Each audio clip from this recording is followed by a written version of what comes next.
हम जैन परंपरा के साथ खड़े हैं, खड़े थे, खड़े रहेंगे। और हमारे लिए जैन मुनि आदर हैं, आदर थे, आदर रहेंगे। हम उस सनातन धर्म से हैं जहां ऋषभ देव जी को भागवत में स्थान दिया हुआ है। जैन का अर्थ, मेरे पागलों, मेरे प्रियजनों, आप स्मरण रखना, जैन का अर्थ सीधा स्पष्ट है। जिसने अपनी इंद्रियों को जीत लिया वही जैन है। जिन्होंने आहार पर शुद्धि, जिन्होंने व्यवहार पर शुद्धि, जिन्होंने अपने जीवन की शुद्धि, जिन्होंने तन की पवित्रता के साथ साथ मन की पवित्रता कर ली, उन्हीं का नाम जैन है।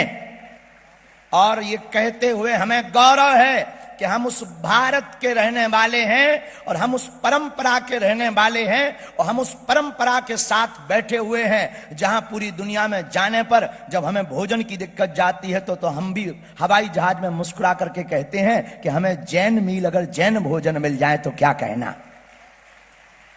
ये हमारा और पूरे भारत के लोगों का सौभाग्य है। और मेरे प्रियजनों और भारत के सनातन के लोगों, कभी किसी के बहकावे में मत आना। जैन परंपरा और सनातन परंपरा दो नहीं है। जैसे सूर्य और सूर्य की रोशनी में अंतर नहीं है, जैसे जल और जल की धारा में अंतर नहीं है, जैसे मीठा और मीठा के मिठास में अंतर नहीं है, जैसे गुरु और गुरु के शिष्य में अंतर नहीं है, वैसे ही सनातन और जैन परंपरा में भी अंतर नहीं है। जिस प्रकार कोई मीठा से मिठास अलग नहीं कर सकता, जिस प्रकार कोई नदी की धारा से धारा अलग नहीं कर सकता, सूर्य की रोशनी से रोशनी अलग नहीं कर सकता, उसी प्रकार कोई सनातन परंपरा से जैन परंपरा को भी अलग नहीं कर सकता। ये वही परंपरा है जो श्रीमद् भागवत पुराण के अंतर्गत परम तपस्वी एकनिष्ठ महात्मा प्रथम तीर्थंकर श्री ऋषभ देव जी महाराज के पावन चरित्र को गाया जाता है।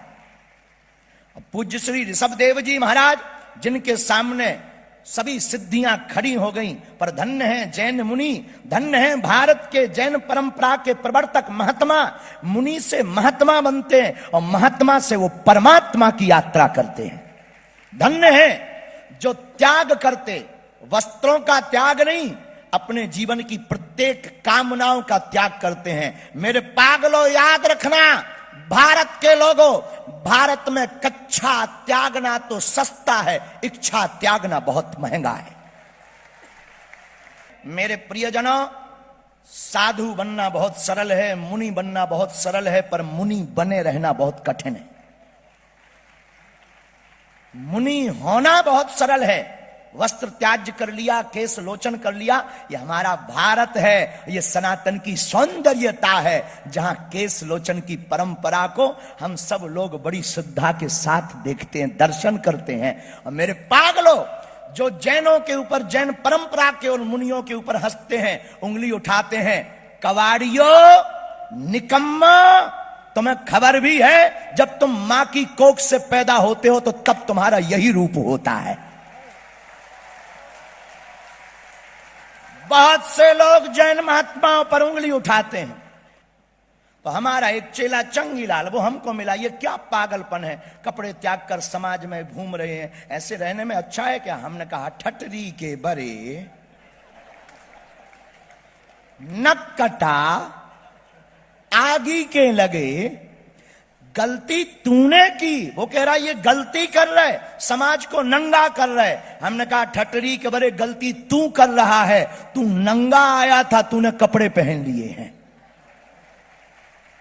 ये तो वास्तविक शाश्वत रूप का परिचय करा रहे हैं, ये तो वास्तविक मूल तत्व का परिचय करा रहे हैं, ये तो वास्तविक तत्व ब्रह्म का परिचय करा रहे हैं, ये तो पंच तत्व का परिचय करा रहे हैं, ये पंच कल्याण परंपरा का निर्वाहन करवा रहे हैं। और यह आत्मा से परमात्मा के बीच में मिलने का जो पर्दा है, उस पर्दे को निकाल करके आत्मा और परमात्मा को एक कराने का काम करवा रहे हैं।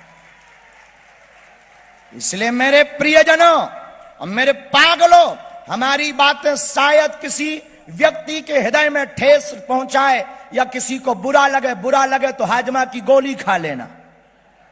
क्योंकि हम तुम्हारे बुरे लगने के लिए या अच्छे लगने के लिए नहीं बोलते। हम सनातन को बचाने आए हैं। हम जैन परंपरा के साथ खड़े हैं, खड़े थे, खड़े रहेंगे। और हमारे लिए जैन मुनि आदर हैं, आदर थे, आदर रहेंगे। हम उस सनातन धर्म से हैं जहां ऋषभ देव जी को भागवत में स्थान दिया हुआ है।